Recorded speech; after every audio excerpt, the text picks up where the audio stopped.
भयो। जय जय जय सुरलोक। धर्म हेत साका जिन किया, शीस दिया पर सिर न दिया। एक ओंकारा सतगुरु तेह प्रसाद सच। वाहिगुरु जी की विघ्न विनाशन। श्री वाहिगुरु जी की फतेह। विघ्न विनाशन सोए। जैसे प्रथम बचा,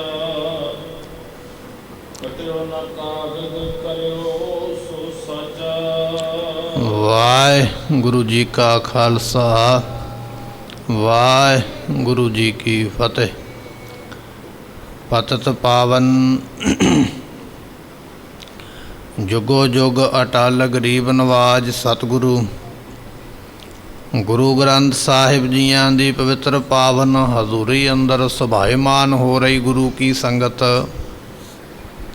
सतगुरां ने इलाही अते अगमी बाणी दे कीर्तन दियां दातां सरवण कीतियां। आप संगतां ने सतगुरां दी गुरबाणी दे रस भिन्ने कीर्तन शब्द सरवण कीते।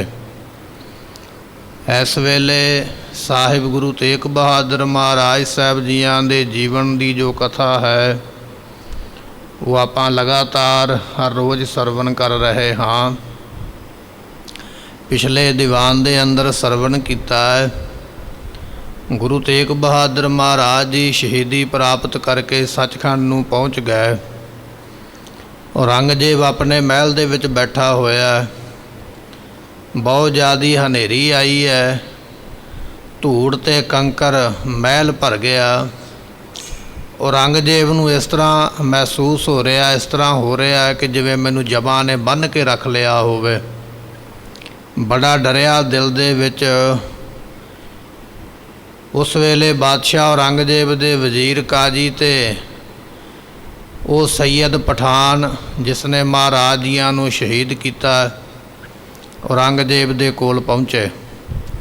औरंगजेब ने सारी वारता पूछी है।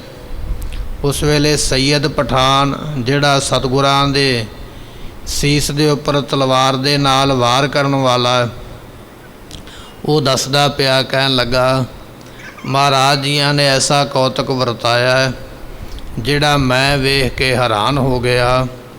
कौतक की है कि मैं इधरों तलवार चलाई है सतगुरु जियां दा सीस कटन वास्ते, उधर गुरु तेग बहादुर पातशाह ने मेरी तलवार गर्दन तक पहुँच दी। इस तो पहला ही महाराज जियां ने अपना सीस वखरा कर लिया। ये वेख के मैं हैरान होया। ये इतिहास आपां पिछे सरवण किया है। ये सैयद पठान बादशाह औरंगजेब नूं होर की दसदा पिया है वो आपां अज सरवण करांगे। आओ अपने मन का ध्यान टकाइए, भावना नाल सरवण करिए, मिल के आखिए सतनाम श्री वाहिगुरु साहिब जी। सो उस वेले ये सैयद पठान दस रहा, कहन लगा बादशाह सलामत, जिवें गुरु तेग बहादुर पातशाह ने पहला बचन किए सन कि मुगलों की तलवार की भावें धार किन्नी भी तिखी क्यों ना होवे ये कागज़ के टुकड़े नूं नहीं वढ़ सकती, सानू शहीद करना तो दूर की गल है। जिहड़े वो बचन महाराज जियां ने किते वो बचन इत्थे पातशाह ने पूरे करके विखा दिते। इस तरह पठान जिहड़ा है बादशाह नूं दसदा है। आ देख लो मैं कृपान अपने हत्थां विच लैके आया हाँ। जिवें तुहाडे सामने इस तलवार दे उपर कागज़ बद्धा गया, धागा बद्धा गया, ये उस तरह ही कागज़ ते धागा बद्धा होया है।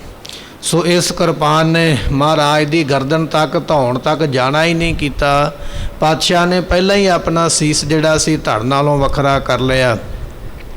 गुरु तेग बहादुर महाराज जियां ने अपने कहे हुए जिहड़े बचन ने वो इत्थे पूरे किए ने। ਆ ਵੇਖ ਲਓ ਤੁਹਾਡੇ ਵੱਲੋਂ ਭੇਜੀ ਹੋਈ ਤਲਵਾਰ ਨੇ ਕਾਗਜ਼ ਵੀ ਨਹੀਂ ਕੱਟਿਆ ਹੈ। ਇਸ ਤਰ੍ਹਾਂ ਔਰੰਗਜ਼ੇਬ ਸੁਣਦਾ ਹੈ। ਜਿਸ ਵੇਲੇ ਮਹਾਰਾਜ ਜੀਆਂ ਨੂੰ ਸ਼ਹੀਦ ਕੀਤਾ ਜਾ ਰਿਹਾ, ਕਹਿਣ ਲੱਗੇ ਹਜ਼ਾਰਾਂ ਲੋਕ ਉਸ ਜਗ੍ਹਾ ਤੇ ਚਾਂਦਨੀ ਚੌਂਕ ਵਿੱਚ ਮਹਾਰਾਜ ਸ਼ਹੀਦ ਹੋਏ। ਹਜ਼ਾਰਾਂ ਲੋਕ ਉਸ ਵੇਲੇ ਚਾਂਦਨੀ ਚੌਂਕ ਦੇ ਵਿੱਚ ਕੁਝ ਮਹਾਰਾਜ ਦੇ ਨੇੜੇ ਤੇ ਕੁਝ ਦੂਰ ਖਲੋਤੇ ਹੋਏ ਹਨ ਅਤੇ ਸਾਰੇ ਵੇਖਦੇ ਪਏ ਸਨ। ਜਦੋਂ ਮੈਂ ਤਲਵਾਰ ਚਲਾਈ ਨਾ ਮਹਾਰਾਜ ਜੀਆਂ ਦੇ ਉੱਪਰ, ਹਜ਼ਾਰਾਂ ਲੋਕ ਇਸ ਦ੍ਰਿਸ਼ ਨੂੰ ਆਪਣੀਆਂ ਅੱਖਾਂ ਨਾਲ ਵੇਖਦੇ ਪਏ, ਸਾਰਿਆਂ ਨੇ ਦੇਖਿਆ ਹੈ। ਪਰ ਇੱਕ ਗੱਲ ਹੋਰ ਵੀ ਹੈ, ਸਾਰਿਆਂ ਵਿੱਚ ਹੈਰਾਨੀ ਇਸ ਗੱਲ ਦੀ ਹੈ ਵੀ ਜਦੋਂ ਮਹਾਰਾਜ ਨੇ ਸੀਸ ਆਪਣਾ ਵੱਖਰਾ ਕੀਤਾ ਧੜ ਦੇ ਨਾਲੋਂ, ਉਹ ਸੀਸ ਕਿਸੇ ਨੂੰ ਲੱਭਿਆ ਨਹੀਂ, ਕਿਸੇ ਨੂੰ ਪਤਾ ਨਹੀਂ ਲੱਗਾ ਵੀ ਉਹ ਸੀਸ ਕਿੱਧਰ ਚਲਾ ਗਿਆ ਮਹਾਰਾਜ ਜੀਆਂ ਦਾ।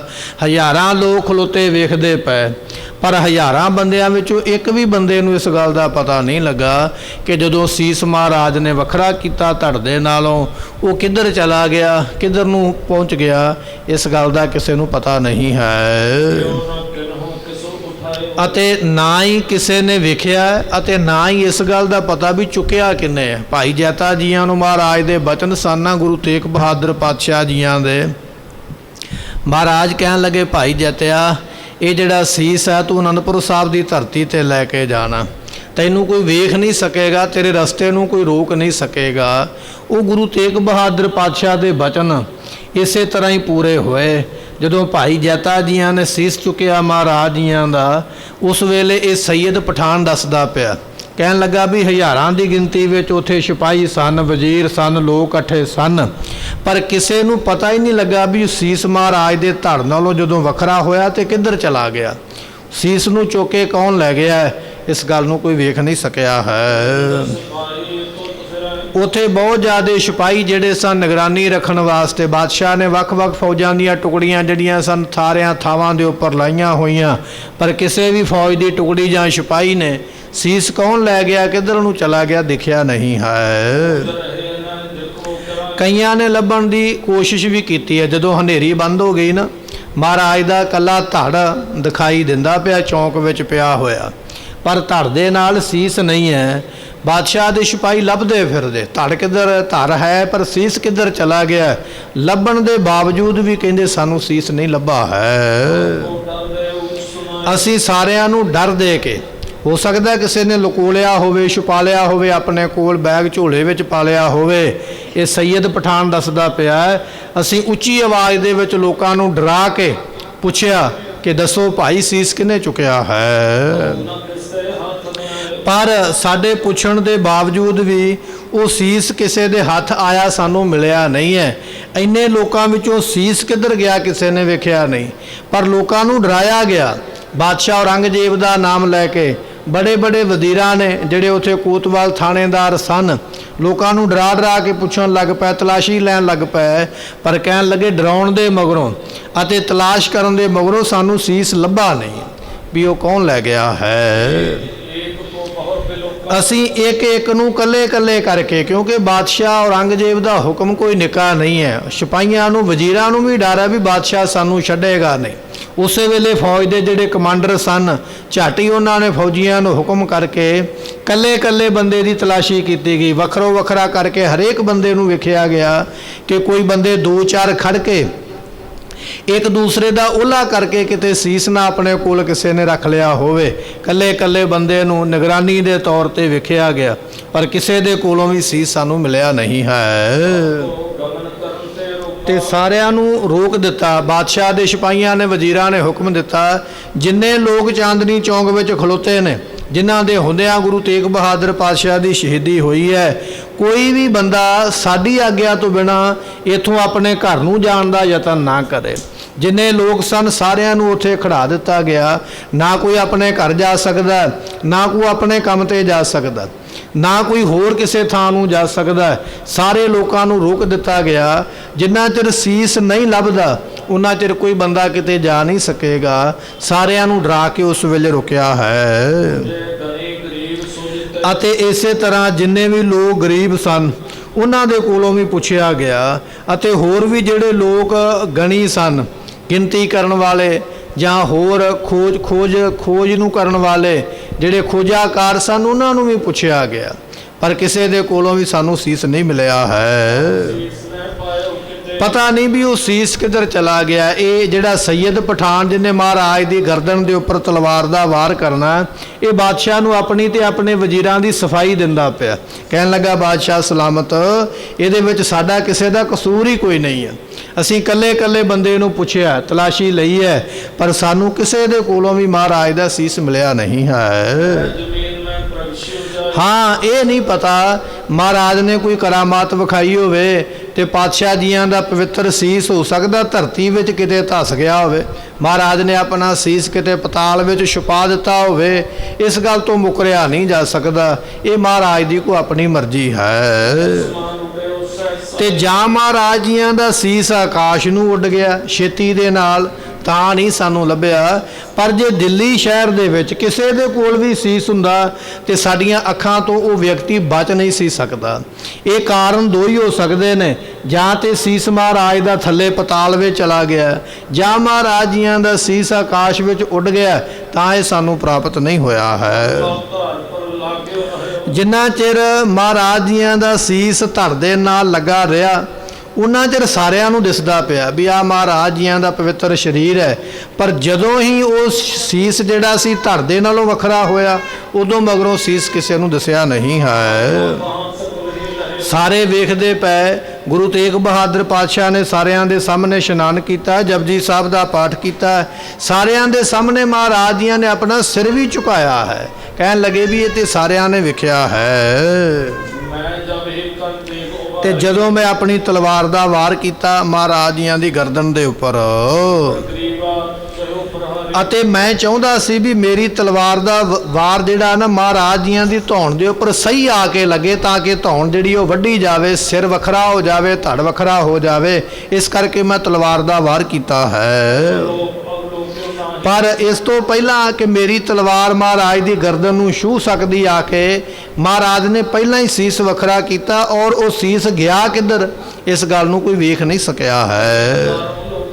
ਹਜ਼ਾਰਾਂ ਲੋਕ ਜਿਹੜੇ ਨੇ ਉਹ ਵੇਖਦੇ ਪਏ, ਪਰ ਹਜ਼ਾਰਾਂ ਲੋਕਾਂ ਦੀ ਭਾਰੀ ਭੀੜ ਦੇ ਵਿੱਚ ਇਹ ਕਿਸੇ ਨੂੰ ਨਹੀਂ ਪਤਾ ਲੱਗਾ ਵੀ ਸੀਸ ਗਿਆ ਕਿੱਧਰ ਹੈ। ਕਹਿਣ ਲੱਗੇ ਵੀ ਇਸ ਤਰ੍ਹਾਂ ਇਹ ਜਿਹੜਾ ਮੂਰਖ ਬਾਦਸ਼ਾਹ ਔਰੰਗਜ਼ੇਬ ਹੈ ਨਾ, ਆਪਣੇ ਵਜ਼ੀਰਾਂ ਦੇ ਕੋਲੋਂ ਤੇ ਪਠਾਨਾਂ ਦੇ ਕੋਲੋਂ ਸੁਣ ਕੇ ਬਹੁਤ ਜ਼ਿਆਦਾ ਝੁਰਨ ਲੱਗ ਪਿਆ, ਪਛਤਾਉਣ ਲੱਗ ਪਿਆ। ਕਹਿਣ ਲੱਗਾ ਵੀ ਮਹਾਰਾਜ ਨੂੰ ਸ਼ਹੀਦ ਵੀ ਕੀਤਾ ਤੇ ਸੀਸ ਵੀ ਨਹੀਂ ਲੱਭਿਆ ਸਾਨੂੰ। ਕੰਮ ਅਸੀਂ ਕਰ ਵੀ ਲਿਆ, ਪਾਪ ਵੀ ਕੀਤਾ ਹੈ, ਪਰ ਸਾਨੂੰ ਸੀਸ ਨਹੀਂ ਲੱਭਿਆ। ਕਹਿਣ ਲੱਗੇ ਔਰੰਗਜ਼ੇਬ ਇਹ ਦੁਸ਼ਟ ਬਾਦਸ਼ਾਹ ਬਹੁਤ ਜ਼ਿਆਦਾ ਮਨ ਵਿੱਚ ਝੂਰਦਾ ਹੈ। ਇਸ ਮੂਰਖ ਨੇ ਨਹੀਂ ਸਮਝਿਆ ਛਲ ਵੀ ਮਹਾਰਾਜ ਨੇ ਕੌਤਕ ਕੀ ਕੀਤਾ ਹੈ। ਸਤਿਗੁਰੂ ਪਾਤਸ਼ਾਹ ਨੇ ਆਖਿਆ ਸੀ, ਔਰੰਗਜ਼ੇਬ ਸਾਡੇ ਨਾਮ ਦੇ ਵਿੱਚ ਤੂੰ ਤਾਕਤ ਜਾਣਨੀ ਚਾਹੁੰਦਾ। ਸਾਡੇ ਨਾਮ ਦੀ ਤਾਕਤ ਇਹ ਹੈ, ਮੁਗਲਾਂ ਦੀ ਤਲਵਾਰ ਸਾਡਾ ਸੀਸ ਨਹੀਂ ਕੱਟ ਪਾਏਗੀ, ਅਤੇ ਅਸੀਂ ਆਪਣੀ ਇਹ ਕੁਰਬਾਨੀ ਆਪਣੀ ਮਰਜ਼ੀ ਨਾਲ ਕਰਦੇ ਪਏ। ਇਸ ਗੱਲ ਨੂੰ ਸਮਝਿਆ ਨਹੀਂ ਹੈ। ਤੇ ਸਤਿਗੁਰੂ ਪਾਤਸ਼ਾਹ ਮਹਾਰਾਜ ਜੀਆਂ ਨੇ ਸਿਰ ਨਾ ਦੀਨਸ ਸੋ ਨਿਜ ਸਿਰ ਦੀਨਾ, ਆਪਣਾ ਸੀਸ ਤੇ ਦੇ ਦਿੱਤਾ। ਪਰ ਮਹਾਰਾਜ ਜੀਆਂ ਨੇ ਉਹ ਬਚਨ ਜਿਹੜਾ ਕੀਤਾ ਸੀ ਨਾ ਵੀ ਅਸੀਂ ਹਿੰਦੂ ਧਰਮ ਦੀ ਰਾਖੀ ਕਰਾਂਗੇ, ਉਹ ਮਹਾਰਾਜ ਜੀ ਨੇ ਪੂਰਾ ਕਰਕੇ ਦਿਖਾਇਆ ਹੈ। ਤੇ ਸਤਿਗੁਰੂ ਪਾਤਸ਼ਾਹ ਜੀਆਂ ਦੇ ਵਿੱਚ ਭਾਈ ਬਹੁਤ ਵੱਡੀ ਕਰਾਮਾਤ ਹੈ। ਭਾਰੀ ਕਰਾਮਾਤਾਂ ਦੇ ਮਹਾਰਾਜ ਮਾਲਕ ਹਨ। ਹੁਣ ਬਾਦਸ਼ਾਹ ਨੇ ਅਗਲਾ ਹੁਕਮ ਦਿੱਤਾ। ਕਹਿਣ ਲੱਗਾ ਵੀ ਸੀਸ ਤੇ ਮਹਾਰਾਜ ਦਾ ਤੁਸੀਂ ਲਿਆ ਗਵਾ, ਉਹਦੇ ਤੁਹਾਨੂੰ ਲੱਭਾ ਨਹੀਂ, ਤੇ ਤੁਸੀਂ ਮੇਰੇ ਕੋਲ ਆ ਕੇ ਆਖ ਦਿਓ ਵੀ ਸੀਸ ਉੱਡ ਗਿਆ, ਦਿਸਿਆ ਨਹੀਂ। ਪਰ ਹੁਣ ਮੇਰਾ ਅਗਲਾ ਇੱਕ ਹੋਰ ਹੁਕਮ ਹੈ, ਇਹ ਧਿਆਨ ਦੇ ਨਾਲ ਸੁਣਿਆ ਜਾਵੇ। ਉਸ ਵੇਲੇ ਔਰੰਗਜ਼ੇਬ ਫਿਰ ਕਹਿਣ ਲੱਗਾ ਹੈ, ਇਹ ਨਾ ਹੋਵੇ ਵੀ ਮਹਾਰਾਜ ਸਾਹਿਬ ਜੀਆਂ ਦਾ ਹੁਣ ਕੋਈ ਧੜ ਵੀ ਚੁੱਕ ਕੇ ਲੈ ਜਾਵੇ ਤੁਹਾਡੇ ਕੋਲੋਂ। ਅਜੇ ਤੇ ਸੀਸ ਹੀ ਗਿਆ ਹੈ, ਲੱਭਿਆ ਨਹੀਂ, ਕੌਣ ਲੈ ਗਿਆ। ਇਸ ਤੋਂ ਪਹਿਲਾਂ ਕਿ ਕੋਈ ਬੰਦਾ ਧੜ ਵੀ ਮਹਾਰਾਜ ਦਾ ਚੁੱਕ ਕੇ ਲੈ ਜਾਵੇ, ਇਹ ਨਾ ਹੋਵੇ। ਪਹਿਲਾਂ ਹੀ ਚੁਕਸਾਈ ਕਰਕੇ, ਹੁਸ਼ਿਆਰੀ ਕਰਕੇ ਸਖਤ ਪਹਿਰੇ ਲਾ ਦੇਣਾ ਕਰੋ। ਸਾਰੇ ਨਗਰ ਦਿੱਲੀ ਦੇ ਵਿੱਚ ਡਿੰਡਮ ਕਹੀਏ ਢੰਡੋਰਾ ਫੇਰ ਦਿਓ। ਜਿਹੜੇ ਚੌਕੀਦਾਰ ਨੇ ਉਹਨਾਂ ਨੂੰ ਕਹੋ ਵੀ ਢੋਲ ਵਜਾ ਵਜਾ ਕੇ ਉੱਚੀ ਆਵਾਜ਼ ਦੇ ਵਿੱਚ ਸਾਰੇ ਦਿੱਲੀ ਸ਼ਹਿਰ ਵਿੱਚ ਹੋਕਾ ਦੇਣਾ ਕਰੋ। ਸੋ ਜਿਹੜੇ ਸੰਗਤ ਵਿੱਚ ਇਹਨਾਂ ਦੇ ਸਿੱਖ ਨੇ, ਭਾਈ ਜੈਤਾ ਜੀਆਂ ਨੇ ਜਦੋਂ ਸੀਸ ਮਹਾਰਾਜ ਜੀਆਂ ਨੂੰ ਜਾ ਕੇ ਭੇਟ ਕੀਤਾ ਨਾ ਆਨੰਦਪੁਰ ਸਾਹਿਬ ਦੀ ਧਰਤੀ ਤੇ ਤੇ ਮਹਾਰਾਜ ਜੀਆਂ ਨੇ ਸੀਸ ਲੈਂਦਿਆਂ ਹੋਇਆਂ ਭਾਈ ਜੈਤੇ ਨੂੰ ਪੁੱਛਿਆ, ਕਹਿਣ ਲੱਗੇ, ਭਾਈ ਜੈਤਾ ਜੀ, ਕੀ ਉੱਥੇ ਕੋਈ ਸਿੱਖ ਨਹੀਂ ਜਿਹਨੇ ਹਾਂ ਦਾ ਨਾਰਾ ਮਾਰਿਆ ਵੀ ਔਰੰਗਜ਼ੇਬ ਤੂੰ ਪਾਪ ਕਰਦਾ ਪਿਆ? ਤੇ ਉਸ ਵੇਲੇ ਭਾਈ ਜੈਤਾ ਜੀ ਕਹਿਣ ਲੱਗੇ, ਮਹਾਰਾਜ ਕੀ ਪਛਾਣ ਹੈ ਤੁਹਾਡੇ ਸਿੱਖ ਦੀ, ਕੋਈ ਵੱਖਰੀ ਪਛਾਣ ਤੇ ਨਹੀਂ। ਵਿਦਵਾਨ ਕਹਿੰਦੇ ਨੇ 14,000 ਘਰ ਉਸ ਵੇਲੇ ਦਿੱਲੀ ਦੇ ਵਿੱਚ ਸਿੱਖਾਂ ਦਾ ਸੀ ਜਦੋਂ ਮਹਾਰਾਜ ਦੀ ਸ਼ਹੀਦੀ ਹੋਈ ਹੈ। 14,000 ਘਰ ਦੇ ਲੋਕ ਵੀ ਤੇ ਆਏ ਹੋਣਗੇ ਨਾ ਜਦੋਂ ਮਹਾਰਾਜ ਦੀ ਸ਼ਹੀਦੀ ਹੋਈ, ਪਰ ਕੋਈ ਉੱਥੇ ਹਾਂ ਦਾ ਨਾਰਾ ਮਾਰਨ ਨੂੰ ਤਿਆਰ ਨਹੀਂ, ਇੰਨਾ ਡਰ ਹੈ। ਗੁਰੂ ਗੋਬਿੰਦ ਸਿੰਘ ਪਾਤਸ਼ਾਹ ਨੇ ਪੁੱਛਿਆ, ਕਹਿਣ ਲੱਗੇ, ਭਾਈ ਜੈਤਿਆ ਕਿਸੇ ਨੇ ਹਾਂ ਦਾ ਨਾਰਾ ਨਹੀਂ ਮਾਰਿਆ, ਕੋਈ ਸਿੱਖ ਨਹੀਂ ਸੀ ਗੁਰੂ ਦਾ ਪ੍ਰੇਮੀ ਨੇਮੀ?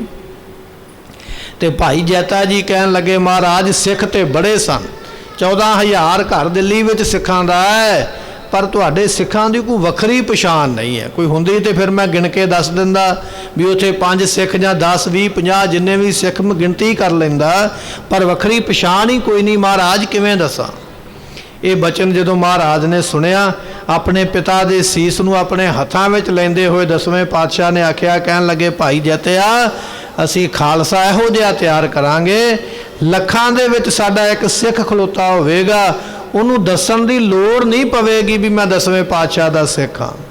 ਤੂੰ ਆਖਦਾ ਵੀ ਏਡੀ ਵੱਡੀ ਗਿਣਤੀ ਵਿੱਚ ਸਿੱਖ ਦੀ ਪਛਾਣ ਕੀ ਹੈ ਵੀ ਮੈਨੂੰ ਪਤਾ ਲੱਗ ਜਾਵੇ। ਅਸੀਂ ਆਪਣੇ ਖਾਲਸੇ ਨੂੰ ਚਿਹਰਾ ਮੋਹਰਾ ਇਹੋ ਜਿਹਾ ਬਖਸ਼ਿਸ਼ ਕਰਾਂਗੇ, ਬਾਣਾ ਬਸਤਰ ਇਹੋ ਜਿਹਾ ਬਖਸ਼ਿਸ਼ ਕਰਾਂਗੇ, ਲੱਖਾਂ ਦੀ ਗਿਣਤੀ ਵਿੱਚ ਲੋਕ ਖਲੋਤੇ ਹੋਣਗੇ, ਪਰ ਸਾਡੇ ਸਿੱਖ ਦੀ ਪਛਾਣ ਦੂਰੋਂ ਹੋਵੇਗੀ ਵੀ ਇਹ ਗੁਰੂ ਦਾ ਸਿੱਖ ਹੈ। ਇਹ ਬਚਨ 10ਵੇਂ ਪਾਤਸ਼ਾਹ ਮਹਾਰਾਜ ਜੀਆਂ ਨੇ ਭਾਈ ਜੈਤਾ ਜੀਆਂ ਨੇ ਜਦੋਂ ਸੀਸ ਭੇਟ ਕੀਤਾ ਮਹਾਰਾਜ ਦੇ ਕੋਲ ਜਾ ਕੇ, ਉਦੋਂ ਬਚਨ ਆਖੇ। ਸੋ ਇੱਥੇ ਬਾਦਸ਼ਾਹ ਜਿਹੜਾ ਔਰੰਗਜ਼ੇਬ ਹੈ, ਕਹਿਣ ਲੱਗਾ ਵੀ ਜਦੋਂ ਮਹਾਰਾਜ ਦੀ ਸ਼ਹੀਦੀ ਹੋਈ ਹੈ ਉੱਥੇ ਕਿੰਨੇ ਕੁ ਸਿੱਖ ਸਨ? ਔਰੰਗਜ਼ੇਬ ਪੁੱਛਦਾ ਪਿਆ ਆਪਣੇ ਵਜ਼ੀਰਾਂ ਨੂੰ, ਕਹਿਣ ਲੱਗਾ ਵੀ ਚੌਂਕੀਦਾਰਾਂ ਨੂੰ ਕਹੋ ਵੀ ਦਿੱਲੀ ਸ਼ਹਿਰ ਦੇ ਵਿੱਚ ਹੋਕਾ ਦੇ ਦੇਣ, ਢੋਲ ਵਜਾ ਵਜਾ ਕੇ ਸਾਰੇ ਲੋਕਾਂ ਵਿੱਚ ਹੋਕਾ ਦੇ ਕੇ ਅਨਾਉਂਸਮੈਂਟ ਕਰੋ, ਇਹ ਦੱਸਣਾ ਕਰੋ। ਕਿਸੇ ਨੂੰ ਕਹਿ ਦਿਓ ਵੀ ਜਾ ਕੇ ਮਹਾਰਾਜ ਦਾ ਧੜ ਲੈ ਜਾਣ ਤੇ ਜਾ ਕੇ ਇਹਦਾ ਸੰਸਕਾਰ ਕਰ ਲੈਣ, ਮੇਰੇ ਵੱਲੋਂ ਇਹ ਖੁੱਲੀ ਛੁੱਟੀ ਹੈ, ਮੈਂ ਕਿਸੇ ਨੂੰ ਨਹੀਂ ਰੋਕਦਾ, ਕੋਈ ਜਾ ਕੇ ਮਹਾਰਾਜ ਦੇ ਧੜ ਦਾ ਸੰਸਕਾਰ ਕਰਨਾ ਕਰੇ। ਸੋ ਜਿਵੇਂ ਹਿੰਦੂਆਂ ਦੀ ਰੀਤ ਹੈ, ਕਿਉਂਕਿ ਮੁਸਲਮਾਨ ਲੋਕ ਜਦੋਂ ਕੋਈ ਜੀਵ ਚੜ੍ਹਾਈ ਕਰ ਜਾਂਦਾ ਤੇ ਉਹਨੂੰ ਦਫਨਾਉਂਦੇ ਨੇ ਮਿੱਟੀ ਦੇ ਵਿੱਚ, ਕਬਰ ਦੇ ਵਿੱਚ ਦਫਨਾਇਆ ਜਾਂਦਾ ਹੈ। ਈਸਾਈਆਂ ਦੇ ਵਿੱਚ ਵੀ ਜਦੋਂ ਕੋਈ ਸਰੀਰ ਛੱਡ ਜਾਵੇ ਤੇ ਉਹਨੂੰ ਮਿੱਟੀ ਵਿੱਚ ਦਫਨਾਇਆ ਜਾਂਦਾ ਹੈ। ਔਰ ਹਿੰਦੂ ਤੇ ਸਿੱਖ ਧਰਮ ਦੇ ਵਿੱਚ ਜੇ ਕੋਈ ਚੜ੍ਹਾਈ ਕਰ ਜਾਵੇ ਤੇ ਉਹਦੇ ਸਰੀਰ ਨੂੰ ਅੰਤਮ ਦਾਹ ਕੀਤਾ ਜਾਂਦਾ, ਸੰਸਕਾਰ ਕੀਤਾ ਜਾਂਦਾ। ਬਾਦਸ਼ਾਹ ਔਰੰਗਜ਼ੇਬ ਕਹਿੰਦਾ ਪਿਆ, ਕਹਿੰਦਾ ਵੀ ਕੋਈ ਸਤਿਗੁਰਾਂ ਦੀ ਜਿਹੜੀ ਮਰਿਆਦਾ ਗੁਰੂ ਘਰ ਦੀ, ਉਸ ਮੁਤਾਬਕ ਜਿਹੜਾ ਸੰਸਕਾਰ ਕਰਨਾ ਕਰੇ। ਇਸ ਤਰ੍ਹਾਂ ਬਾਦਸ਼ਾਹ ਨੇ ਇਹ ਹੁਕਮ ਕੀਤਾ ਸਾਰਿਆਂ ਦੇ ਵਿੱਚ, ਸਾਰੀ ਕਚਹਿਰੀ ਵਿੱਚ ਸਾਰੇ ਵਜ਼ੀਰਾਂ ਨੂੰ ਇਹ ਗੱਲ ਕਹਿ ਕੇ ਉਸ ਵੇਲੇ ਸੁਣਾਈ ਹੈ। ਸੋ ਕਹਿਣ ਲੱਗੇ ਵੀ ਲਖੇ ਨਾ ਹਮ, ਇਹ ਕੋਈ ਜਾਣੇ ਨਾ ਵੀ ਧੜ ਜਿਹੜਾ ਹੈ ਉਹ ਸਾਡੇ ਕੋਲ ਲਖੇ ਨਾ ਹਮ, ਇਹ ਛਲ ਰਚ ਰਾਖਾ। ਇਹ ਬਾਦਸ਼ਾਹ ਛਲ ਕਰਦਾ ਪਿਆ, ਧੋਖਾ ਕਰਦਾ ਪਿਆ। ਅਸਲ ਵਿੱਚ ਜਾਣਨਾ ਚਾਹੁੰਦਾ ਵੀ ਮਹਾਰਾਜ ਦੇ ਧੜ ਨੂੰ ਚੁੱਕਣ ਕੌਣ ਆਉਂਦਾ ਹੈ। ਬਨੌਟੀ ਤੌਰ ਤੇ ਹੁਕਮ ਕੀਤਾ ਗਿਆ ਫਰੇਬ ਕਰਨ ਵਾਸਤੇ ਵੀ ਆ ਜਾਓ ਭਾਈ, ਕੋਈ ਧੜ ਲੈ ਜਾਓ, ਕੋਈ ਸੰਸਕਾਰ ਕਰ ਲਵੋ, ਪਰ ਅਸਲ ਵਿੱਚ ਹਕੀਕਤ ਇਹ ਨਹੀਂ ਹੈ। ਇਹ ਛਲ ਕਰਨ ਵਾਸਤੇ ਬਾਦਸ਼ਾਹ ਨੇ ਆਖਿਆ ਹੈ ਤੇ ਮੇਰੇ ਸਿਰ ਕੋਈ ਬਾਅਦ ਵਿੱਚ ਦੋਸ਼ ਨਾ ਦੇਵੇ। ਮੈਨੂੰ ਨਾ ਕੋਈ ਆਖੇ ਵੀ ਭਾਈ ਔਰੰਗਜ਼ੇਬ ਨੇ ਬੜਾ ਵੱਡਾ ਪਾਪ ਕੀਤਾ, ਗੁਰੂ ਨੂੰ ਸ਼ਹੀਦ ਵੀ ਕਰ ਦਿੱਤਾ ਤੇ ਗੁਰੂ ਦੇ ਧੜ ਦਾ ਅੰਤਮ ਕਿਰਿਆ ਵੀ ਨਹੀਂ ਕਰਨ ਦਿੱਤੀ। ਮੈਨੂੰ ਕੋਈ ਬਾਅਦ ਵਿੱਚ ਇਸ ਤਰ੍ਹਾਂ ਨਾ ਕਹਿਣਾ ਕਰੇ। ਕਹਿਣ ਲੱਗੇ ਵੀ ਇਸੇ ਤਰ੍ਹਾਂ ਮਹਾਰਾਜ ਜੀਆਂ ਦੇ ਤਨ ਤਿਆਗਣ ਦੇ ਵਿੱਚ, ਸਰੀਰ ਛੱਡਣ ਦੇ ਵਿੱਚ ਜਿਹੜੀ ਛੇਤੀ ਹੈ, ਉਹ ਮਹਾਰਾਜ ਜੀਆਂ ਨੇ ਛੇਤੀ ਆਪਣਾ ਸਰੀਰ ਛੱਡ ਦਿੱਤਾ ਹੈ। ਮੇਰੇ ਕਹਿਣ ਦੇ ਬਾਵਜੂਦ ਵੀ ਮਹਾਰਾਜ ਜੀਆਂ ਨੇ ਕਰਾਮਾਤ ਨਹੀਂ ਦਿਖਾਈ ਹੈ। ਮੈਂ ਵਾਰ-ਵਾਰ ਸਤਿਗੁਰੂ ਨੂੰ ਸਮਝਾਉਣਾ ਕੀਤਾ ਹੈ, ਇਹ ਰਾਜਨੀਤਿਕ ਲੋਕਾਂ ਦੇ ਪੈਤੜੇ ਹੁੰਦੇ ਨੇ, ਅੰਦਰੋਂ ਕੁਝ ਹੋਰ ਬਾਹਰੋਂ ਕੁਝ ਹੋਰ। ਅੰਦਰੋਂ ਇਹਨਾਂ ਦੇ ਮਨ ਵਿੱਚ ਕਪਟ ਹੁੰਦਾ, ਬਾਹਰੋਂ ਲੋਕਾਂ ਨੂੰ ਚੰਗਾ ਬਣ ਕੇ ਵਿਖਾਉਂਦੇ। ਜਿਵੇਂ ਗੁਰੂ ਅਰਜਨ ਦੇਵ ਮਹਾਰਾਜ ਜੀਆਂ ਦੀ ਸ਼ਹੀਦੀ ਹੋਈ ਹੈ ਨਾ, ਚੰਦੂ ਕੌਣ ਹੁੰਦਾ? ਇੱਕ ਵਜ਼ੀਰ ਹੀ ਹੈ ਨਾ ਚੰਦੂ, ਬਾਦਸ਼ਾਹ ਜਹਾਂਗੀਰ ਦਾ। ਚੰਦੂ ਕੌਣ ਹੁੰਦਾ? ਮਹਾਰਾਜ ਨੂੰ ਸ਼ਹੀਦ ਕਰਨ ਵਾਲਾ। ਚੰਦੂ ਦਾ ਤੇ ਬਹਾਨਾ ਬਣਿਆ, ਅਸਲ ਵਿੱਚ ਜਹਾਂਗੀਰ ਆਪ ਚਾਹੁੰਦਾ ਗੁਰੂ ਅਰਜਨ ਦੇਵ ਪਾਤਸ਼ਾਹ ਨੂੰ ਸ਼ਹੀਦ ਕਰਕੇ ਗੁਰੂ ਨਾਨਕ ਸਾਹਿਬ ਦੀ ਗੁਰਤਾ ਗੱਦੀ ਨੂੰ ਖਤਮ ਕਰਨਾ ਚਾਹੁੰਦਾ। ਜਦੋਂ ਜਹਾਂਗੀਰ ਨੂੰ ਤਖਤ ਮਿਲਿਆ ਨਾ, तो उस वेले अहमद सरहदी नाम के पीर ने ये शर्त लिख के लई सी कागज के उपर भी जहांगीर मैं तैनू तख्त ते दवा देंगा, पर यह गल लिखती रूप दे विच दे भी तू गुरु पातशाह नू शहीद करके गुरु नानक की गुरता गद्दी नू बिल्कुल बंद करवावेंगा। ये शर्त ते जहांगीर तख्त ते बैठा है। इन्हें अपनी जीवनी लिखी है, हर रोज़ अपनी डायरी लिखता जहांगीर भी अज मैं ये कीता, अज मैं ये कीता। जिहड़ी जीवनी जहांगीर अपनी रोज़ लिखता उहदे विच इसने लिखिया भी मैं सिखां दे गुरु अर्जन देव पातशाह नू आप अपनी मर्जी दे नाल शहीद करवाया चंदू नू कह के। सो उस जीवनी का नाम तुझ करे जहांगीरी, उहदे विच इसने सारा वो जिक्र किया है। दुनिया में कह दिता भी मैं तो लाहौर छड्ड के चला गया सी, ये गुरु अर्जन देव नूं ते बाद में चंदू ने मार दिता, मेरा कोई कसूर नहीं है। अंदरों होर है, बाहरों होर दुनिया नूं बन के दिखाउंदा है। अपना हुक्म दे के वजीर नूं भी महाराज नूं मार दिओ, मैं चलिया बाहर नूं, मैं ना दुनिया में बदनाम हो जावां, लोग मैनू ना माड़ा कहन। अते इस तरह पल्ला झाड़ गया भी मैं नहीं मरवाया, चंदू ने मरवा दिता। इस तरह औरंगजेब ने हुण गुरु पातशाह नूं शहीद कर दिता है। हुण अपने वजीरां नूं कहंदा पिया, कहंदा मैं तो महाराज नूं मारना नहीं सी चाहुंदा, मैं तो ये चाहुंदा सी भी महाराज करामात विखा दिओ। उन्होंने करामात विखाई नहीं है, अपने आप ही उन्होंने अपना शरीर मर्जी नाल ही छड्ड दिता है। मैं कदों चाहुंदा सी भी महाराज शहीदी पा जान जां शरीर छड्ड जान, ये गल मैं नहीं सी चाहुंदा, ये महाराज ने मर्जी नाल ये सब कुछ कीता है। इस तरह औरंगजेब कपट करन वास्ते, छल करन वास्ते भरी हुई कचहरी विच इहो जिहियां गल्लां करदा है। कहन लगा भी हुण मेरा मन जिहड़ा है ना वो टिकदा नहीं है। गुरु तेग बहादुर पातशाह की शहीदी हुई, बादशाह का मन की हुण तन भी नहीं टिकेगा दिल्ली दे विच। जिस वेले भाई मती दास नूं आरे नाल चीरिया गया ना, उस वेले भाई दयाला जी ने आख्या सी, कहन लगा ओ रंगिया अज गुरु का सिख नहीं चीरिया, अज तेरी बादशाही चीरी गई है, ये तख्त तेरा खत्म हो गया है। अज सिख नहीं शहीद होया, तेरी सल्तनत जिहड़ी है ये खत्म हो गई, इहदा भट्ठा बह गया, हुण तेरी बादशाही खत्म हो जाएगी। गुरु तेग बहादुर पातशाह महाराज शहीदी प्राप्त कर गए। इधरों औरंगजेब कहंदा पिया, कहंदा मेरा हुण मन नहीं टिकदा पिया, मेरा मन बहुत डरदा है। ये बहुत वड्डा उत्पात होया, झगड़ा बड़ा वड्डा होया। मैं नहीं सी चाहुंदा भी महाराज शहीद हो जान, ना मैं उन्हां नूं मारना चाहुंदा सी, मैं तो केवल करामात वेखनी चाहुंदा। और गुरु तेग बहादुर पातशाह ने आप ही आख्या भी एक नवीं ते वधिया तलवार बना के लियाओ, फिर असीं तुहानूं अपने नाम की ताकत दसांगे।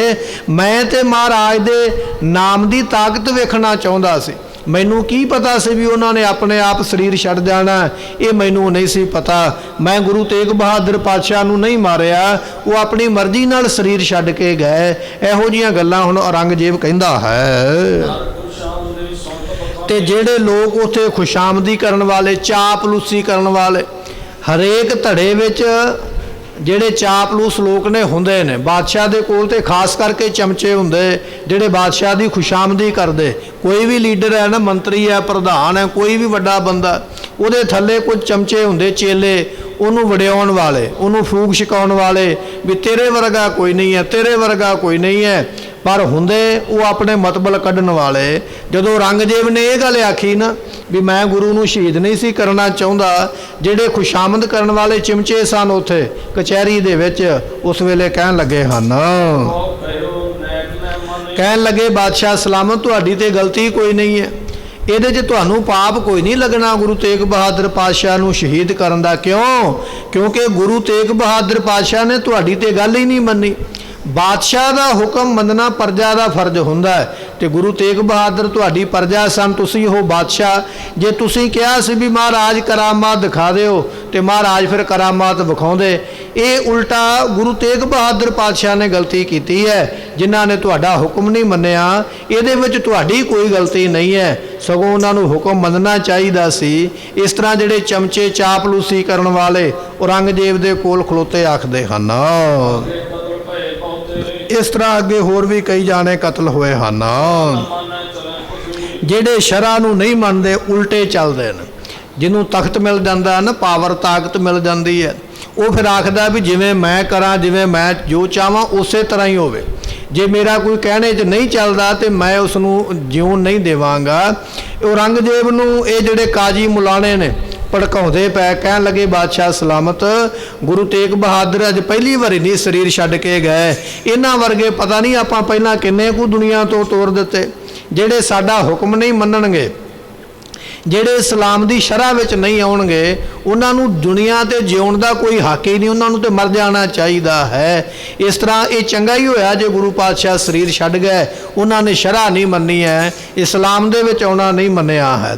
ਕੋਈ ਵੀ ਵਿਅਕਤੀ ਜਦੋਂ ਤਾਕਤ ਹਾਸਲ ਕਰ ਲੈਂਦਾ ਉਹ ਆਪਣੀ ਮਨਮਰਜ਼ੀ ਕਰਦਾ ਹੈ, ਭਾਵੇਂ ਉਹ ਕਿਸੇ ਵੀ ਧਰਮ ਦਾ ਹੋਵੇ। ਸੋ ਇਹ ਬਾਦਸ਼ਾਹ ਔਰੰਗਜ਼ੇਬ ਨੂੰ ਕਹਿਣ ਲੱਗੇ ਵੀ ਇਹ ਬੜਾ ਉਲਟਾ ਕੰਮ ਹੋਇਆ, ਸਤਿਗੁਰਾਂ ਨੇ ਤੁਹਾਡਾ ਕਹਿਣਾ ਨਹੀਂ ਮੰਨਿਆ ਹੈ। ਕਹਿਣ ਲੱਗੇ ਬਾਦਸ਼ਾਹ ਸਲਾਮਤ ਵੀ ਹੁਣ ਜੋ ਹੋਣਾ ਸੀ ਹੋ ਗਿਆ। ਬਾਦਸ਼ਾਹ ਪਛਤਾਉਂਦਾ ਹੈ ਨਾ, ਅਸਲ ਵਿੱਚ ਅੰਦਰੋਂ ਨਹੀਂ ਪਛਤਾਉਂਦਾ ਪਿਆ, ਬਾਹਰੋਂ ਗੱਲਾਂ ਬਾਤਾਂ ਨਾਲੇ ਵਿਖਾਉਂਦਾ ਪਿਆ ਵੀ ਮੈਨੂੰ ਬੜਾ ਦੁੱਖ ਹੋਇਆ। ਤੇ ਜਿਹੜੇ ਬਾਦਸ਼ਾਹ ਦੇ ਚਮਚੇ ਨੇ ਉਹ ਕਹਿੰਦੇ ਬਾਦਸ਼ਾਹ ਸਲਾਮਤ ਜਿਹੜਾ ਕੰਮ ਹੋਣਾ ਸੀ ਉਹ ਤੇ ਗਿਆ ਹੋ, ਜਾਂ ਤੇ ਹੋਵੇ ਨਾ ਗੁਰੂ ਪਾਤਸ਼ਾਹ ਹਾਲੇ ਜਿਉਂਦੇ ਹੋਣ ਤੇ ਫਿਰ ਤੇ ਆਪਾਂ ਆਖੀਏ ਵੀ ਚਲੋ ਮਹਾਰਾਜ ਨੂੰ ਛੱਡ ਦਈਏ। ਜਦੋਂ ਉਹ ਸਰੀਰ ਛੱਡ ਹੀ ਗਏ ਨੇ, ਸ਼ਹੀਦੀ ਪ੍ਰਾਪਤ ਕਰ ਗਏ, ਜਿਹੜਾ ਕੰਮ ਹੋਣਾ ਸੀ ਔਰੰਗਜ਼ੇਬ ਜੀ ਉਹ ਤੇ ਗਿਆ ਹੋ, ਤੇ ਜਿਹੜਾ ਕੰਮ ਹੋ ਗਿਆ ਫਿਰ ਉਹਦੇ ਉੱਪਰ ਤੇ ਕਿਉਂ ਆਪਾਂ ਉਹਦੇ ਤੇ ਵਿਚਾਰ ਕਰਨੀ ਹੈ। ਇਹ ਮੁੱਦਾ ਹੀ ਬੰਦ ਕਰ ਦਿਓ, ਮੁੱਦਾ ਉਠਾਉਣਾ ਹੀ ਨਹੀਂ ਆਪਾਂ ਕਚਹਿਰੀ ਦੇ ਵਿੱਚ। ਹੁਣ ਇਸ ਗੱਲ ਤੇ ਕਿਉਂ ਪਛਤਾਉਣਾ? ਜੇ ਗੁਰੂ ਪਾਤਸ਼ਾਹ ਅੱਜ ਜਿੰਦਾ ਹੁੰਦੇ ਫਿਰ ਤੇ ਆਪਾਂ ਚਲੋ ਵਿਚਾਰ ਕਰਦੇ ਵੀ ਚਲੋ ਮਹਾਰਾਜ ਨੂੰ ਛੱਡ ਦਈਏ ਜਾਂ ਕੋਈ ਨਵਾਂ ਫੈਸਲਾ ਕਰ ਲੈਂਦੇ। ਹੁਣ ਗੁਰੂ ਤੇਗ ਬਹਾਦਰ ਪਾਤਸ਼ਾਹ ਹੋ ਗਿਆ ਸ਼ਹੀਦ, ਹੁਣ ਕਾਹਦੀ ਵਿਚਾਰ ਵਾਰ-ਵਾਰ ਕਰਨੀ ਹੈ, ਕਾਹਦਾ ਪਛਤਾਵਾ? ਜੋ ਹੋਣਾ ਸੀ ਉਹ ਹੋ ਗਿਆ ਹੈ, ਤੁਸੀਂ ਕਿਸੇ ਗੱਲ ਦਾ ਫਿਕਰ ਨਾ ਕਰੋ। ਤੇ ਉਸ ਵੇਲੇ ਕਈ ਆਖਦੇ, ਕਹਿਣ ਲੱਗੇ ਜੇ ਗੁਰੂ ਵਿੱਚ ਕਰਾਮਾਤ ਹੈ ਤੇ ਫਿਰ ਕੀ ਹੋ ਗਿਆ? ਹੁਣ ਜਿਹੜੇ ਗੁਰੂ ਦੀ ਬਰਾਬਰੀ ਨਹੀਂ ਕਰ ਸਕਦੇ, ਜਿਹੜੇ ਦੁਸ਼ਟ ਮੰਦੀ ਮਤ ਵਾਲੇ ਲੋਕ ਉਹ ਇਹ ਗੱਲ ਕਹਿੰਦੇ ਪਏ, ਕਹਿੰਦੇ ਜੇ ਗੁਰੂ ਵਿੱਚ ਕਰਾਮਾਤ ਹੈ ਤੇ ਫਿਰ ਕੀ ਹੋ ਗਿਆ? ਸਾਨੂੰ ਗੁਰੂ ਦੀ ਕਰਾਮਾਤ ਦਾ ਕੀ ਲਾਭ ਹੈ? ਸਾਨੂੰ ਗੁਰੂ ਦੀ ਕਰਾਮਾਤ ਨੇ ਕੀ ਦੇਣਾ ਹੈ? ਜੇ ਗੁਰੂ ਵਿੱਚ ਕਰਾਮਾਤ ਹੈ ਵੀ ਤੇ ਸਾਨੂੰ ਉਹਦਾ ਕੋਈ ਲਾਭ ਨਹੀਂ ਹੈ। ਤੇ ਉਹਨਾਂ ਨੇ ਸ਼ਰ੍ਹਾ ਨਹੀਂ ਮੰਨੀ ਹੈ, ਸਾਡਾ ਹੁਕਮ ਹੀ ਨਹੀਂ ਮੰਨਿਆ, ਨਾ ਉਹ ਇਸਲਾਮ ਦੇ ਵਿੱਚ ਆਏ ਅਤੇ ਨਾ ਸਾਡਾ ਕਹਿਣਾ ਮੰਨਿਆ। ਜਦੋਂ ਸਾਡਾ ਕਹਿਣਾ ਹੀ ਨਹੀਂ ਮੰਨਿਆ, ਅਸੀਂ ਗੁਰੂ ਦੀ ਸ਼ਕਤੀ ਦਾ ਕੀ ਕਰਨਾ, ਗੁਰੂ ਦੀ ਕਰਾਮਾਤ ਦਾ ਕੀ ਕਰਨਾ? ਇਸ ਤਰ੍ਹਾਂ ਕੁਝ ਕਾਜੀ ਜਿਹੜੇ ਨੇ ਉਹ ਔਰੰਗਜ਼ੇਬ ਨੂੰ ਵਾਰ-ਵਾਰ ਕਹਿੰਦੇ ਹਨ, ਕਿਉਂਕਿ ਹਿੰਦੂ ਅਤੇ ਮੁਸਲਮਾਨ ਜਿਹੜੇ ਨੇ ਉਹ ਬਹੁਤੇ ਸ਼ਰ੍ਹਾ ਤੋਂ ਬਾਹਰੀ ਨੇ। ਕਿਉਂਕਿ ਮੁਸਲਮਾਨਾਂ ਦੇ ਵਿੱਚ ਵੀ ਦੋ ਫਿਰਕੇ ਨੇ, ਸੀਆ ਅਤੇ ਸੁੰਨੀ, ਉਹਨਾਂ ਦਾ ਆਪਸ ਵਿੱਚ ਵਿਰੋਧ ਚੱਲਦਾ ਰਹਿੰਦਾ। ਇਹ ਕਾਜੀ ਕਹਿਣ ਲੱਗੇ ਇਕੱਲੇ ਹਿੰਦੂ ਹੀ ਇਸਲਾਮ ਦੀ ਸ਼ਰ੍ਹਾ ਤੋਂ ਬਾਹਰ ਨਹੀਂ, ਕੁਝ ਮੁਸਲਮਾਨ ਵੀ ਇਹੋ ਜਿਹੇ ਨੇ ਜਿਹੜੇ ਗੁਰੂ ਦੇ ਪਿੱਛੇ ਲਾ ਕੇ ਸਿੱਖ ਬਣ ਗਏ ਅਤੇ ਸ਼ਰ੍ਹਾ ਨੂੰ ਮੰਨਦੇ ਨਹੀਂ ਹਨ। ਸ਼ਰਮਦ ਨਾਮ ਦਾ ਇੱਕ ਪੀਰ ਹੋਇਆ ਹੈ, ਆਪਾਂ ਇਤਿਹਾਸ ਵਿੱਚ ਬਚਨ ਕਈ ਵਾਰੀ ਸਰਵਣ ਕੀਤਾ ਹੈ। ਜਿਹੜਾ ਸ਼ਰਮਦ ਫਕੀਰ ਸੀ, ਪਹੁੰਚਿਆ ਹੋਇਆ ਬ੍ਰਹਮ ਗਿਆਨੀ ਪੀਰ ਹੈ ਇਸਲਾਮ ਧਰਮ ਦਾ, ਪਰ ਉਹ ਸ਼ਰ੍ਹਾ ਨੂੰ ਨਹੀਂ ਸੀ ਮੰਨਦਾ। ਕਹਿਣ ਲੱਗਾ ਮੈਂ ਧਰਮ ਦੇ ਕਰਮਕਾਂਡ ਨੂੰ ਨਹੀਂ ਮੰਨਦਾ, ਮੈਂ ਤੇ ਖੁਦਾ ਨੂੰ ਹਰ ਵੇਲੇ ਹਾਜ਼ਰ ਨਾਜ਼ਰ ਜਾਣ ਕੇ ਉਹਦੀ ਬੰਦਗੀ ਕਰਦਾ। ਜਿਹੜੇ ਲੋਕ ਉਹਦੇ ਨਾਲ ਈਰਖਾ ਕਰਦੇ, ਉਹਨਾਂ ਨੇ ਬਾਦਸ਼ਾਹ ਨੂੰ ਉਸ ਵੇਲੇ ਚੁੱਕ ਚੁਕਾ ਕੇ ਇਹ ਗੱਲ ਆਖੀ, ਇੰਨੇ ਵੱਡੇ ਪੀਰ ਨੂੰ ਸ਼ਰ੍ਹਾ ਵਿੱਚ ਲੈ ਕੇ ਆਉਣਾ ਚਾਹੀਦਾ, ਭਾਵੇਂ ਕਿ ਉਹ ਮੁਸਲਮਾਨ ਹੀ ਹੈ, ਫਿਰ ਵੀ ਕਹਿੰਦੇ ਸਾਡੇ ਧਰਮ ਦੀ ਮਰਿਆਦਾ ਵਿੱਚ ਹੋਣਾ ਚਾਹੀਦਾ, ਇਹ ਆਪਣੀ ਮਰਜ਼ੀ ਕਰਦਾ। ਸ਼ਰਮਦ ਨੇ ਆਖਿਆ ਮੈਂ ਤੇ ਰੱਬ ਨੂੰ ਬੰਦਗੀ ਕਰਨ ਵਾਲਾ, ਅੱਲਾ ਨੂੰ ਮੰਨਣ ਵਾਲਾ, ਮੈਂ ਨਹੀਂ ਸ਼ਰ੍ਹਾ ਨੂੰ ਮੰਨਦਾ। ਜਦੋਂ ਇਹ ਜਵਾਬ ਦਿੱਤਾ, ਉਸੇ ਵੇਲੇ ਬਾਦਸ਼ਾਹ ਦੇ ਕੋਲੋਂ ਕਹਾ ਕੇ ਸ਼ਰਮਦ ਫਕੀਰ ਨੂੰ ਜੇਲ੍ਹ ਦੇ ਵਿੱਚ ਬੰਦ ਕੀਤਾ ਗਿਆ। ਜੇਲ੍ਹ ਵੀ ਇਹੋ ਜਿਹੀ ਦਿੱਤੀ ਗਈ ਜਿੱਥੇ ਨਾ ਸੂਰਜ ਚੜ੍ਹਨ ਦਾ ਪਤਾ ਲੱਗਦਾ, ਨਾ ਛਿਪਣ ਦਾ ਪਤਾ ਲੱਗਦਾ। ਕਾਲ ਕੋਠੜੀ ਵਿੱਚ ਪਾਇਆ ਗਿਆ ਔਰ ਹੁਕਮ ਇਹ ਦਿੱਤਾ ਗਿਆ ਕਾਜੀ ਦੇ ਵੱਲੋਂ ਕਿ ਇਸ ਨੂੰ ਸਜ਼ਾ ਇਹ ਦਿੱਤੀ ਜਾਵੇ, ਨੰਗਾ ਕਰਕੇ ਜੇਲ੍ਹ ਵਿੱਚ ਬਿਠਾਇਆ ਜਾਵੇ, ਇਹਦੇ ਤਨ ਦੇ ਸਾਰੇ ਕੱਪੜੇ ਜਿਹੜੇ ਉਤਾਰ ਦਿੱਤੇ ਜਾਣ। ਇਸ ਤਰ੍ਹਾਂ ਸ਼ਰਮਦ ਨਾਮ ਦਾ ਉਹ ਪੀਰ ਜਿਹੜਾ ਸੀ, ਉਸ ਨੂੰ ਇਹਨਾਂ ਨੇ ਜੇਲ੍ਹ ਵਿੱਚ ਡੱਕ ਛੱਡਿਆ। ਪਰ ਜਦੋਂ ਕਿਸੇ ਵਿਦੇਸ਼ ਦੇ ਰਾਜੇ ਨੇ, ਇਤਿਹਾਸ ਵਿੱਚ ਬਚਨ ਆਉਂਦਾ ਵੀ ਰੂਮ ਦਾ ਰਾਜਾ ਸੀ, ਉਸ ਦੇ ਮਨ ਵਿੱਚ ਇੱਕ ਸਵਾਲ ਪੈਦਾ ਹੋਇਆ, ਸ਼ਰ੍ਹਾ ਕਿਹਨੂੰ ਕਹਿੰਦੇ ਨੇ, ਵਾਹਿਗੁਰੂ ਜੀ ਸਬਰ ਕਿਹਨੂੰ ਕਹਿੰਦੇ ਤੇ ਸ਼ੁਕਰ ਕਿਹਨੂੰ ਕਹਿੰਦੇ? ਉਸਨੇ ਇਸ ਸਵਾਲ ਦਾ ਜਵਾਬ ਲੈਣ ਵਾਸਤੇ ਆਪਣੇ ਇੱਕ ਵਜ਼ੀਰ ਨੂੰ ਦਿੱਲੀ ਭੇਜਿਆ ਔਰੰਗਜ਼ੇਬ ਦੇ ਕੋਲ, ਕਿਉਂਕਿ ਦੂਰ ਦੂਰ ਦੇਸ਼ ਤੇ ਵਿਦੇਸ਼ਾਂ ਦੇ ਵਿੱਚ ਇਸ ਗੱਲ ਦਾ ਢੰਡੋਰਾ ਪਿੱਟਿਆ ਗਿਆ, ਰੌਲਾ ਪੈ ਗਿਆ ਵੀ ਔਰੰਗਜ਼ੇਬ ਦੇ ਕੋਲ ਬੜੇ ਬੜੇ ਵੱਡੇ ਵਿਦਵਾਨ ਨੇ, उस वेले उस बादशाह ने अपना वजीर औरंगजेब दे कोल भेजिया, जाओ जाके सवाल का जवाब लैके आओ, सबर ते शुक्र किनू कहिंदे। काजी मुलाने बड़े बड़े विद्वान उन्होंने ग्रंथां दे हवाले दे दे के उदाहरणा दे दे के समझाया, पर तसल्ली नहीं हुई। तो फिर उसने पूछा कोई ब्रह्म ज्ञानी, कोई तत्ववेता, कोई जीवन की कमाई वाला इत्थे बंदा है? तो किसी राह जांदे ने दसिया एक बड़ा ही बाकमाल पीर बंदगी वाला, रब की इबादत करने वाला औरंगजेब ने जेल में बंद किया होया, वो तेरे सवाल का जवाब दे सकता है। इस तरह वजीर फिर आग्या लैके औरंगजेब के कोलों जिथे शरमद नूं कैद किया ना काल कोठड़ी विच, उत्थे जाके वो मिलिया तो पहुँचया। उन्हें अपना सवाल रखिया, आगे कहन लगा सबर किनू कहिंदे ते शुक्र किनू कहिंदे, मैनू दसो। तो पीर ने जवाब दिता, कहन लगा इस सवाल का जवाब हुण नहीं मिलेगा, कल नूं अमृत वेले आई, पानी की मशक भर के लैके आई तो 2 गज कपड़ा लैके आई, मैं तेरे सवाल का जवाब देवांगा। अगला दिन चढ़िया, वजीर पानी की मशक लैके गया, 2 गज कपड़ा नाल लैके गया। शरमद फकीर ने इशनान किया, वो जिहड़ा कपड़ा 2 गज सी अपने लक दे नाल बन के अपने नगेज नूं ढकिया। फिर आख्या वजीर पुछ की तेरा सवाल है? तो वजीर ने पूछया, कहन लगा पीर जी ये दसो सबर किनू कहिंदे ते शुक्र किनू कहिंदे। इन्नी गल सुन के पीर ने अपना हथ वजीर दे सिर ते रखिया, कहन लगा दसना ते की है, मैं तैनू विखा ही दिंदा भी सबर किनू कहिंदे ते शुक्र किनू कहिंदे। जदों पीर ने हथ रखिया सिर दे उपर, कहन लगे बेअंत ताकतां जिहड़ियां सन गुप्त शक्तियां हथ जोड़ के ये गल कह रही, पीर जी आग्या देवो औरंगजेब नूं समेत राज दे असीं गर्क कर दईए, खत्म कर दईए, धरती पाड़ के औरंगे नूं विच सुट दईए समेत फौज दे। इस तरह वो गुप्त रूहां जिहड़ियां सन हथ जोड़ के पीर कोलों आग्या मंगदियां पईयां, पर पीर ने आग्या नहीं दिती है। ये कुछ विखा के अपना हथ चुक लिया सिर दे उपरों।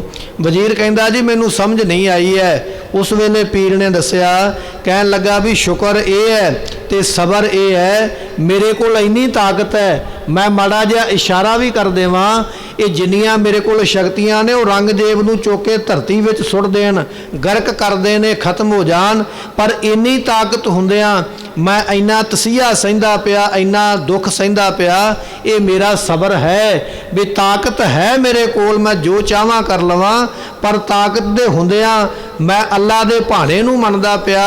कोई गल नहीं, दुख मिलिया ते परमात्मा ने दिता, मैं ये समझ के सबर रखी बैठा। प्यारिया सबर इनू कहिंदे ने, कर सकदा होवे पर फिर भी रब दा जान के कर्म ते उसनूं झल लवे शरीर दे उपर भी मेरे कर्म ही मेरे अगे आ गए, मैं कुछ नहीं करना, रब दे भाणे विच रहना, इसनूं सबर आखिया जांदा। फिर उस वेले वजीर ने पूछया शुक्र किनू कहा जांदा है? कहन लगा शुक्र ये है रब ने पता नहीं लखां के करोड़ां दुनिया ते लोग पैदा किए, पर लखां करोड़ां विचों एक मैं इहो जिहा हाँ जिहदे अगे इन्नियां शक्तियां हथ जोड़ के खलोतियां होईयां, आग्या मनदियां पईयां, मैं रब दा धन्नवाद करदा पिया, उहदा शुकराना शुक्र करदा पिया भी है परमात्मा तेरा धन्नवाद है, इस निके जे कीड़े जीव नूं तू एडी ताकत दित्ती है जिहड़ियां मेरे अगे हथ जोड़ के ताकतां खड़ियां कर छड्डियां, ये परमात्मा तेरी दित्ती दात है, मैं उहदा शुक्र करदा पिया। दित्ती हुई दात नूं लैके रब दा शुकराना करना। महाराज जियां दा बचन आपां पढ़दे हां, जिसदा दिता खावना तिस कहिए शाबाश, जिहदा दिता खांदा उहनूं शाबाश क्या कर, धन्नवाद करया कर, उहदा शुक्र करया कर, तेरा भला हो जाएगा। ये शरमद फकीर ऐसा सी, इन्नी ताकत इहदे कोल, पर जदों औरंगजेब दा पाप वधिया ना तो औरंगजेब कहंदा भी इस पीर नूं हाथी दे थल्ले दे के, हाथी दे पैरां थल्ले दे के कुचल के इहनूं मार दिओ। बादशाह का हुक्म होया, सिपाहियां ने शरमद फकीर नूं जेल विचों बाहर कढ़िया, हाथी दे पैरां थल्ले लताड़ के उस पीर नूं मरवा दिता, जिहदे अगे अनंत शक्तियां हाथ जोड़ के खलोतियां आग्या मंगदियां पईयां भी आग्या देवो इस औरंगे नूं असीं मिट्टी विच सुट के, धरती विच सुट के गर्क कर दईए। इत्थे जिहड़े वजीर ने वो औरंगजेब नूं कहिंदे पै काजी, कहन लगे गुरु तेग बहादुर पातशाह नूं शहीद कीता ते तां की हो गया, इस तो पहलां आपां शरमद नूं नहीं मारिया, इस तो पहलां होर कई पीर फकीर होए उन्हां नूं भी ते आपां मारिया, ਇਹ ਕਿੱਡੀ ਕੁ ਬਹਾਦਰੀ ਹੈ। ਇੱਕ ਪੀਰ ਨੂੰ ਮਾਰਿਆ, ਫਿਰ ਦੂਜੇ ਨੂੰ ਮਾਰਿਆ, ਫਿਰ ਤੀਜੇ ਨੂੰ ਮਾਰਿਆ, ਬਹਾਦਰੀ ਨਹੀਂ ਹੈ। ਪਰ ਇਹ ਉਸ ਨੂੰ ਬਹਾਦਰੀ ਦੇ ਵਿੱਚ ਲੈ ਕੇ ਜਾ ਰਿਹਾ ਵੀ ਇਹ ਬੜੀ ਵੱਡੀ ਆਪਾਂ ਸੂਰਮਤਾਈ ਕੀਤੀ ਹੈ। ਪਹਿਲਾਂ ਸ਼ਰਬੱਦ ਨੂੰ ਮਾਰਿਆ, ਅੱਜ ਗੁਰੂ ਤੇਗ ਬਹਾਦਰ ਪਾਤਸ਼ਾਹ ਨੂੰ ਸ਼ਹੀਦ ਕੀਤਾ। ਇਸ ਤਰ੍ਹਾਂ ਦੇ ਤੇ ਆਪਾਂ ਕਈ ਮਾਰੇ, ਪਰ ਮਾਰਿਆ ਉਹਨਾਂ ਨੂੰ ਹੈ ਜਿਹੜੇ ਇਸਲਾਮ ਦੀ ਸ਼ਰ੍ਹਾ ਨੂੰ ਨਹੀਂ ਮੰਨਦੇ। ਇਹ ਪਾਪ ਆਪਾਂ ਨਹੀਂ ਕੀਤਾ, ਇਹ ਪਾਪ ਮਰਨ ਵਾਲਿਆਂ ਨੇ ਕੀਤਾ, ਕਿਉਂਕਿ ਉਹਨਾਂ ਨੇ ਸਾਡਾ ਕਹਿਣਾ ਨਹੀਂ ਮੰਨਿਆ। ਇਹ ਹੁੰਦੀ ਹੈ ਚਾਪਲੂਸ ਲੋਕਾਂ ਦੀ ਚਲਾਕੀ ਵੀ ਕੰਮ ਕਰਨਾ ਪਾਪ ਦਾ ਹੈ, ਕਰਨਾ ਉਲਟਾ ਹੈ, ਕਰਨਾ ਕੰਮ ਮਾੜਾ ਹੈ, ਪਰ ਉਸ ਮਾੜੇ ਕੰਮ ਨੂੰ ਵੀ ਚੰਗਾ ਸਾਬਤ ਕਰਨਾ ਵੀ ਇਹ ਬੜਾ ਹੀ ਚੰਗਾ ਕੀਤਾ ਹੈ। ਇਸ ਤਰ੍ਹਾਂ ਬਾਦਸ਼ਾਹ ਔਰੰਗਜ਼ੇਬ ਨੂੰ ਇਹ ਕਾਜੀ ਤੇ ਮੁਲਾਣੇ ਕਹਿ ਕਹਿ ਕੇ ਵਾਰ-ਵਾਰ ਉਸ ਦੀ ਤਾਰੀਫ ਕਰਦੇ ਹਨ। ਕਹਿਣ ਲੱਗੇ ਬਾਦਸ਼ਾਹ ਸਲਾਮਤ ਕਾਹਦੀ ਚਿੰਤਾ ਕਰਨੀ, ਤੁਸੀਂ ਆਖਦੇ ਹੋ ਵੀ ਗੁਰੂ ਨੂੰ ਸ਼ਹੀਦ ਨਹੀਂ ਸੀ ਕਰਨਾ ਚਾਹੀਦਾ, ਇਸ ਤਰ੍ਹਾਂ ਨਹੀਂ ਸੀ ਹੋਣਾ ਚਾਹੀਦਾ, ਕਿਉਂ ਚਿੰਤਾ ਕਰਦੇ ਹੋ? ਜੋ ਹੋਣਾ ਸੀ ਉਹ ਤੇ ਹੋ ਗਿਆ ਹੈ, ਤੇ ਹੁਣ ਕੀਤੇ ਹੋਏ ਤੇ ਪਛਤਾਈਦਾ ਨਹੀਂ ਹੈ। ਤੁਸੀਂ ਤੇ ਬੜੇ ਚੰਗੇ ਹੋ। ਚੰਗੇ ਕਿਉਂ ਹੋ? ਕਿਉਂਕਿ ਤੁਸੀਂ ਇਸਲਾਮ ਧਰਮ ਨੂੰ ਵਧਾਉਣ ਦਾ ਯਤਨ ਕਰਦੇ ਪਏ, ਤੁਸੀਂ ਤੇ ਧਰਮ ਦਾ ਕੰਮ ਕਰਦੇ ਪਏ। ਕਈ ਵਾਰੀ ਕੋਈ ਮਨੁੱਖ ਪਾਪ ਕਰੇ ਨਾ, ਤੇ ਉਸ ਪਾਪ ਕਰਮ ਨੂੰ ਫਿਰ ਧਰਮ ਦੇ ਕੰਮ ਵਿੱਚ ਲੈ ਆਉਂਦਾ ਹੈ ਕਿ ਮੈਂ ਧਰਮ ਵਾਸਤੇ ਇਹ ਕੁਝ ਕੀਤਾ। ਇਹ ਕਾਜੀ ਕਹਿ ਰਹੇ, ਕਹਿੰਦੇ ਬਾਦਸ਼ਾਹ ਸਲਾਮਤ ਇਹ ਤੇ ਧਰਮ ਵਧਾਉਣ ਵਾਸਤੇ ਤੁਸੀਂ ਕਰਦੇ ਪਏ। ਇਹੋ ਜਿਹੇ ਵੱਡੇ ਵੱਡੇ ਤੇ ਸਖਤ ਫੈਸਲੇ ਲੈਣੇ ਪੈਂਦੇ ਨੇ ਦੁਨੀਆ ਨੂੰ ਸੁਧਾਰਨ ਵਾਸਤੇ, ਧਰਮ ਵਿੱਚ ਲਿਆਉਣ ਵਾਸਤੇ। ਇਹ ਕਾਜੀ ਹੋਰ ਕਿਹੜੀਆਂ ਕਿਹੜੀਆਂ ਗੱਲਾਂ ਕਰਨਗੇ। ਔਰ ਭਾਈ ਲੱਖੀ ਸ਼ਾਹ ਵਣਜਾਰਾ ਮਹਾਰਾਜ ਜੀਆਂ ਦਾ ਧੜ ਕਿਵੇਂ ਚੁੱਕਦਾ, ਕਿਵੇਂ ਸੰਸਕਾਰ ਕਰਦਾ ਹੈ, ਇਹ ਇਤਿਹਾਸ ਆਪਾਂ ਅਗਲੇ ਦੀਵਾਨ ਵਿੱਚ ਸਰਵਣ ਕਰਾਂਗੇ। ਆਪ ਸੰਗਤਾਂ ਨੇ ਫਿਰ ਸਮੇਂ ਸਿਰ ਪਹੁੰਚ ਕੇ ਇਤਿਹਾਸ ਨੂੰ ਸਰਵਣ ਕਰਨ ਵਾਸਤੇ ਹਾਜ਼ਰੀਆਂ ਭਰਨ ਦੀ ਕਿਰਪਾਲਤਾ ਕਰਨੀ। ਭੁੱਲਾਂ ਚੁੱਕਾਂ ਦੀ ਮੁਆਫੀ। ਲੇਖੈ ਕਤਹਿ ਨ ਛੂਟੀਐ, ਬਖਸ਼ਨਹਾਰ ਬਖਸ਼ ਲੈ।